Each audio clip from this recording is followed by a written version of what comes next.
Some of the thousands of delegates say they are remaining uncommitted as a protest over U.S. support for Israel. CNN's Donnie O'Sullivan is here with me. Donnie, you've been speaking to some of these delegates. I was talking to Congressman Jackson about this earlier on in this program, whether or not it's going to present a major disruption for the Democrats here in Chicago. What are you hearing? Hey, Jim. Yeah, I mean, there's going to be probably tens of thousands of protesters expected outside the arena. But when it comes to here on the convention floor, I mean, obviously the Democrats want to tell a story of remarkable unity and the party getting behind Harris. But for pro-Palestinian activists and demonstrators, they also want to bring that point up here on the convention floor, and they want answers from Harris on Gaza. And we spoke to some of them yesterday. We've got 30 uncommitted delegates that are representing over 740,000 uncommitted voters nationwide who voted uncommitted as a pro-peace, anti-war vote in the Democratic primary.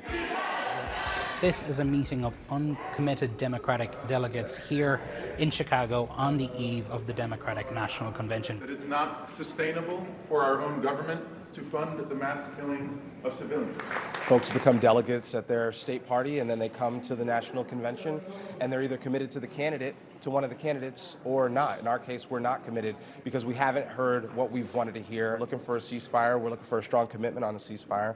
We're looking for an arms embargo for us to stop sending weapons that are contributing to the genocide there. I represent some of the over 101,000 voters in Michigan who voted uncommitted as a pro-peace, anti-war vote. Nobody wants to see Trump in November. We are a very anti-fascist movement.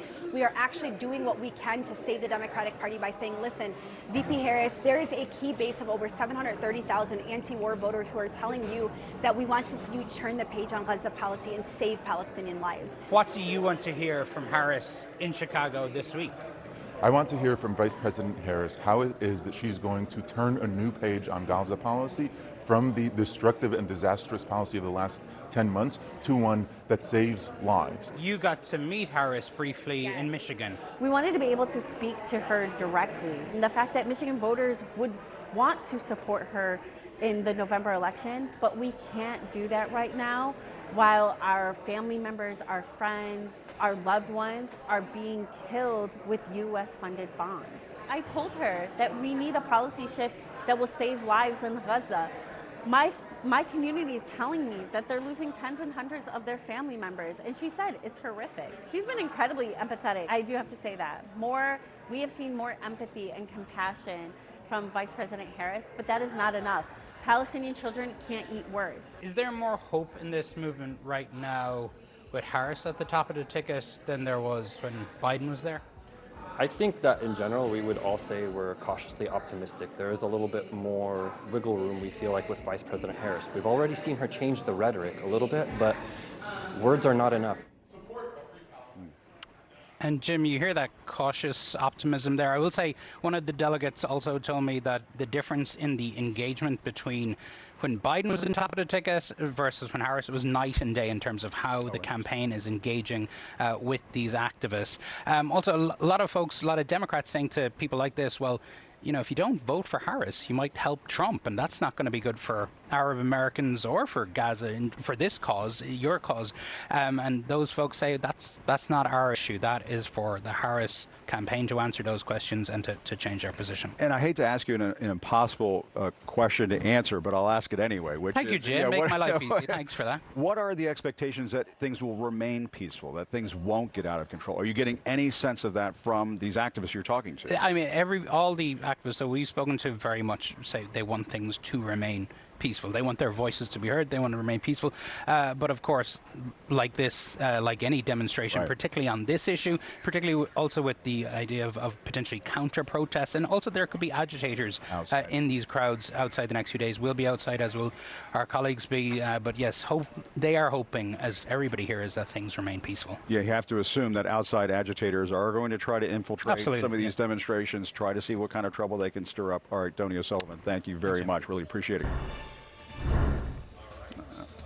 All right, as the Democrats work to showcase party unity inside the convention hall, not everyone is on board with Kamala Harris outside on the streets of Chicago. We've been showing this to you. Tens of thousands of pro-Palestinian protesters are descending on the city to show their discontent with the Biden administration's handling of the Israel-Hamas war. It's a familiar challenge for the vice president, who's become pretty well versed in handling the hecklers. I'm here because we believe in democracy. Everyone's voice matters, but I am speaking now. You know what? If you want Donald Trump to win, then say that, otherwise I'm speaking.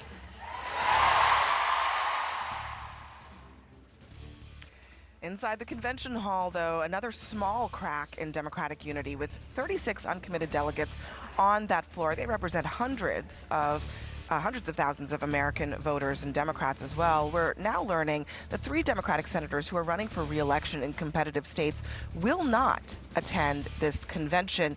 You see them there on your screen. Let's discuss this all and more with CNN political commentators Kate Bedingfield and Scott Jennings. Kate, I was just talking to Gary Peters a second ago and asked him about what he thinks that the protesters need to understand about what Harris can and cannot do. And the very first thing he said was that we need to get to a ceasefire deal. There is a little bit of choreography about this particular moment where maybe they're on the cusp of a ceasefire deal. Maybe she can't say a whole lot more about this issue at risk of jeopardizing that. But you've got thousands of protesters on the streets wanting to hear more. Well, that's often true in foreign affairs and national security. There are things going on that you can't necessarily talk about publicly. But I think on this, she's been quite public about where she hopes to get to. She's been very vocal that she wants to see a ceasefire now, that she wants to see hostages released. She has spent a lot of time making very clear that that's what she, President Biden, and the administration are pushing for. I think, look, the Democratic Party is a big party. It's a big tent. People are going to speak up and be heard. That's all right. I think you've heard her handle it both with strength, as I would argue the clip that you showed before we started talking demonstrates, but also you've seen her really be clear that she ultimately shares their goal. And at the end of the day, if you are somebody who's protesting the DNC because you're frustrated about where things stand in Gaza and Israel, Donald Trump, as president, who has said that we need to go into Gaza and finish the job, is not a viable option for you. And so I would really say to these protesters, look at what Kamala Harris is trying to do to get to a ceasefire and listen to what she has to say, because she has been very, very vocal about this. When you say shares their goal, whose goal exactly? Because some of these people on the street, I can assure you, do not have goals that you want inside the tent of the Democratic Party. I agree with that. In fact, I would say most of them don't. Some do, and some have said incredibly anti-Semitic things, which she has called out. Some have defaced property, which you remember I think the day after the property was defaced at Union Station, she put out a really forceful statement about it. Absolutely, but broadly speaking, the cohort of people who want to see a ceasefire in Israel and Gaza, she shares that goal.